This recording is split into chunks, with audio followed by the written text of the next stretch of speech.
आज आप श्रवण करेंगे पौष महीने की कृष्ण पक्ष की प्रदोष व्रत कथा।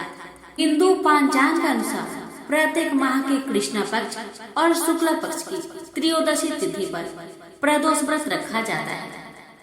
इस तरह से हर माह में 2 प्रदोष व्रत आते हैं। प्रदोष व्रत शिव जी को समर्पित होता है। प्रत्येक प्रदोष व्रत का नाम सप्ताह के दिन के अनुसार होता है और इसके फल की प्राप्ति भी उसी के अनुसार बढ़ जाती है। प्रदोष व्रत के दिन व्रत रखकर शिव जी के साथ माँ पार्वती की पूजा की जाती है। इस दिन पूजा व व्रत करने से शिव जी की कृपा प्राप्त होती है और वे अपने भक्तों के समस्त संकटों को दूर कर देते हैं। इस व्रत को करने से भगवान शिव प्रसन्न होते हैं और आपके परिवार में सुख शांति व समृद्धि आती है। साल 2024 का पहला प्रदोष व्रत 9 जनवरी दिन मंगलवार को रखा जाएगा। जो प्रदोष व्रत मंगलवार का दिन होता है उसे भौम प्रदोष व्रत कहा जाता है। भौम प्रदोष के दिन व्रत रखने से व्यक्ति को हर तरह के रोगों से मुक्ति मिलती है। भौम प्रदोष व्रत 2024 का शुभ मुहूर्त। त्रयोदशी तिथि की शुरुआत 8 जनवरी 2024 को रात 11:58 पर होगी। अगले दिन 9 जनवरी 2024 को रात 10:24 पर इसका समापन होगा। इस दिन शिव पूजा का शुभ मुहूर्त शाम 5:41 से रात 8:24 तक है। पंचांग के अनुसार 9 जनवरी को प्रदोष व्रत के साथ ही साल की पहली मासिक शिवरात्रि भी है। ये दोनों तिथियां शिव जी को समर्पित है। ऐसे में शिवरात्रि और प्रदोष व्रत एक दिन ही पड़ने के कारण इस दिन का महत्व और भी बढ़ गया है। इस दिन पूजा पाठ करने से कई गुना फल मिलेगा। अब आप जानेंगे प्रदोष व्रत की पूजन विधि के बारे में। प्रदोष व्रत वाले दिन सबसे पहले सुबह स्नान करके साफ कपड़े पहन ले। इसके बाद शिव जी को याद करके व्रत एवं पूजा का संकल्प ले। फिर शाम के शुभ मुहूर्त में किसी शिव मंदिर में जाकर या घर पर ही भगवान भोलेनाथ की विधि पूर्वक पूजा करें। पूजा के दौरान शिवलिंग को गंगा जल और गाय के दूध से स्नान कराए। उसके बाद सफेद चंदन का लेप लगाए। महादेव को बेल पत्र, भांग, धतूरा, समी का पत्ता, सफेद फूल, शहद, भस्म, शक्कर आदि अर्पित करें। इस दौरान ओम नमः शिवाय मंत्र का उच्चारण करते रहे।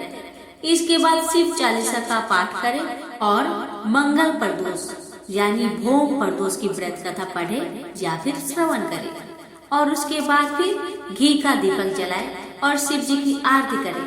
इसके बाद पूजा समापन क्षमा प्रार्थना करते हुए शिव जी के सामने अपनी मनोकामना व्यक्त करें और इसके अगले दिन सुबह स्नान आदि के बाद फिर से शिव जी की पूजा करें। फिर सूर्योदय के बाद व्रत का पारण करें।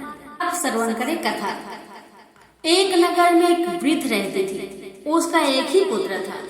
वृद्ध की हनुमान जी पर गहरी आस्था थी। वह प्रत्येक मंगलवार को नियम पूर्वक व्रत रखकर हनुमान जी की आराधना करते थे।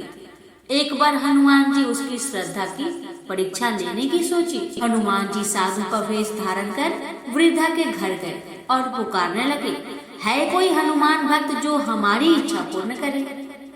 पुकार सुन वृद्धा बाहर आई और बोली, आज्ञा महाराज।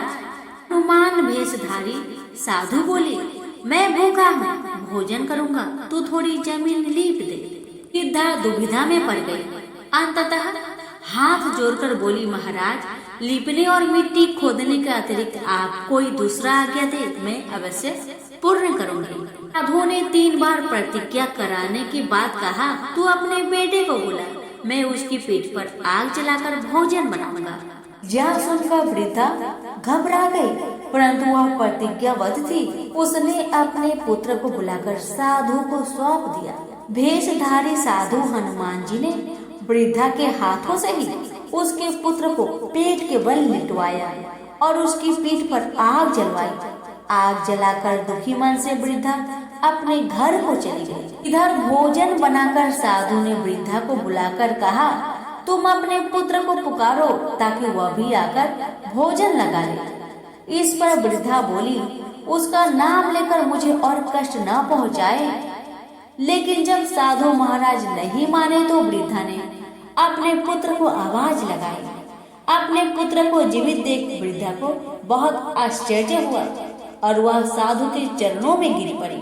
हनुमान जी अपने वास्तविक रूप में प्रकट हुए और वृद्धा को भक्ति का आशीर्वाद दिया। प्रेम से बोलिए पवन पुत्र हनुमान की जय। उमापति शंकर भगवान की जय।